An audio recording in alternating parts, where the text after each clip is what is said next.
नमस्कार. माझ्या यूट्यूब चॅनलवरती सर्वांचे स्वागत. आज मी शॉर्टमध्ये पहिल्यांदाच मी बोलते.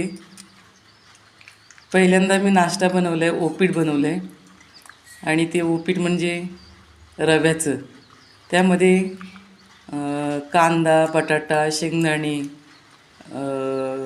कोथिंबीर, मिरची, ढोबळी मिरची हे सगळं मी साहित्य टाकून एकदम छान खमंग रवा भाजून त्यामध्ये टाकलं आहे आणि सगळं प्रमाणात अगदी व्यवस्थित केलं आहे आणि तो खूप छान झाला. आम्ही खाऊन बघितला. तर आता ह्या शॉर्टमध्ये मला बोलायचं आहे की रोज सकाळी काय बनवायचं हा गृहिणींना साधा पडलेला प्रश्न रोजचा असतो. मग त्यामुळे काय होतं, काय बनवू काय नको अशामुळे काय होतं की काही खाल्लं जातं, काही खाल्लं जात नाही. त्याच्यामुळे काय होतं की हात दुखतात, पाय दुखतात, तब्येत बिघडते, सगळं काही होत असतं.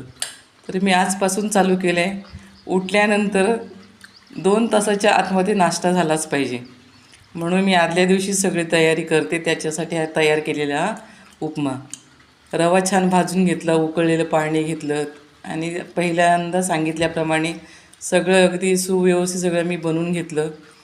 आणि याच्यामध्ये फक्त कमी काय आहे तर लिंबू आता मी गावाला आहे, छान डिश नाही आहे, लिंबू नाही आहे, तरीसुद्धा मी हे नाश्त्यासाठी उपमा बनवला आहे.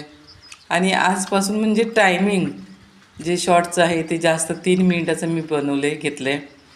त्याच्यामुळे मला आजपासून बोलायचं आहे. काय बोलायचं आहे? तब्येतीची काळजी घ्या, छान छान खावा, भरपूर खावा, भरपेट खावा, आनंदात खावा, मस्त राहा आणि मस्त ठेवा. माझा हा शॉर्ट इथे संपतो. नमस्कार. माझ्या चॅनलला सबस्क्राईब करा.